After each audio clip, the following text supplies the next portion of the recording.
Bonjour à tous. Alors une petite vidéo sur la 2020.16.2.1 avec les fonctions sur l'écran qu'on n'a pas encore vues, et puis je vais tester l'enregistrement vidéo quand on klaxonne. Allez, on regarde ça de suite. Et voilà maintenant comment la boîte à jouets se présente. Donc vous avez le contrôle anti-pollution avec le fameux bruit sonore que vous connaissez tous. Voilà, c'est vraiment unique dans une voiture, on va dire, d'un certain standing. Je pense pas que Mercedes ou BMW va mettre ça demain dans leur voiture pour les clients. Ensuite, vous avez toujours Trax, que moi je n'ai jamais encore utilisé, Romance, le feu de bois, la planche à dessin, Mars, le Père Noël et la route arc-en-ciel. Donc là, honnêtement, il n'y a rien d'extraordinaire. Maintenant, ce qu'on va regarder, c'est au niveau de l'écran. Qu'est-ce qu'il y a de nouveau au niveau des chargeurs? Vous savez, ce que c'était aussi décrit dans la description de la nouvelle mise à jour. Donc pour cela, il faut que j'aille sur le côté. On va aller là, on va appuyer sur l'icône des superchargeurs, et vous voyez là, j'ai les superchargeurs qui apparaissent, et notamment ces trois petits icônes avec le niveau de charge, de puissance de charge que vous pouvez atteindre. Donc là vous voyez, si je sélectionne que un éclair, j'ai, je pense que les chargeurs à destination qui vont jusqu'à 22 kW. Donc mon interprétation, c'est que c'est principalement du T2, donc du courant alternatif.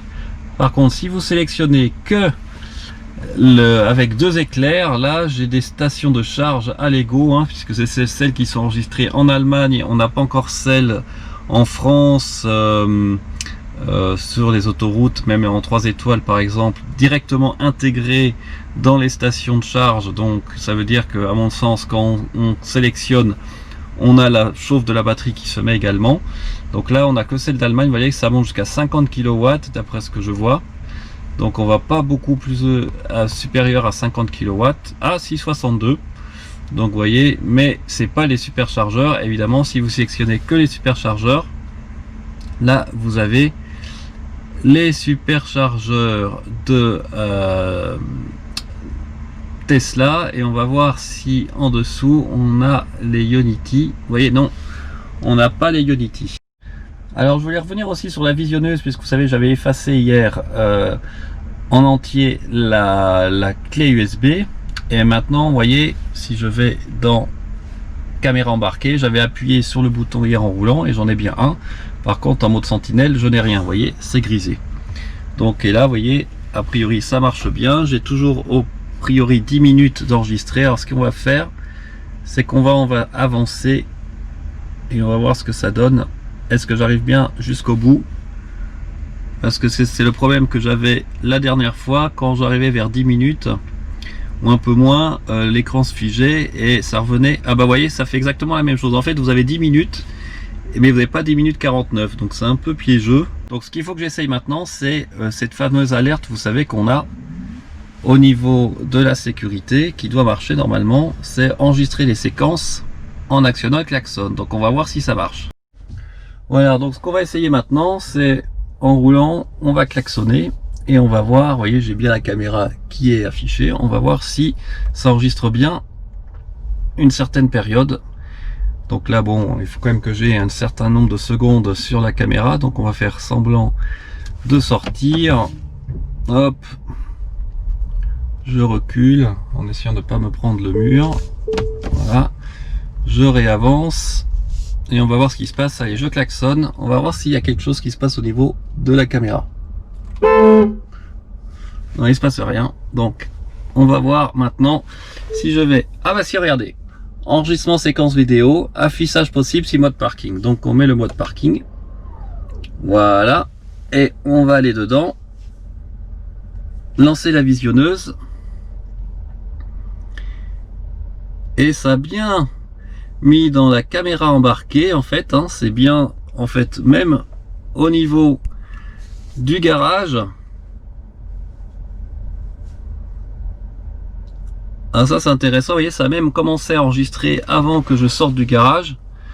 Donc on voit les différentes vues, hein, la vue arrière, et donc en théorie on va voir ça a enregistré jusqu'au moment où je klaxonne. Là voilà, on me voit sortir de la voiture, je viens d'ouvrir le garage, donc là on le voit bien, et je vais bien regarder ce qui se passe à l'arrière droit. Je vais reculer, on va voir ce qui se passe, et dans théorie ça devrait s'arrêter. Là je ferme la porte et je vais commencer à reculer, voilà. C'est quand même bien fait, et on va voir à quel moment ça s'arrête. En théorie je devrais s'arrêter vers 10 minutes. Et en fait voilà, après je me retrouve devant le garage et c'est tout. Donc il y a une petite partie et ça recommence à 2 minutes, donc c'est comme un peu particulier la manière dont le système fonctionne, puisque ça repassait à 2 minutes et puis à la fin, vous voyez, si je vais à 10 minutes, 9 minutes 50, voilà, là avant d'arriver près des 10 minutes, j'avais avancé et reculé, et voilà. Donc vous voyez, les 10 minutes 49, je pense que c'est quelque chose qui est défini par défaut. Et là par contre, je recommence pas à 0 secondes, je recommence à 1 minute, donc c'est un peu intéressant. Là je sais pas pourquoi ça recommence pas dès le début. Par contre la vidéo commence bien à 0 secondes. Voilà, bah écoutez, j'espère que cette petite vidéo vous a plu. La prochaine fois, je ferai un tour avec la voiture, voir s'il y a des améliorations sur l'autopilote en départemental et autoroute. Et on se dit à très bientôt. Merci, au revoir.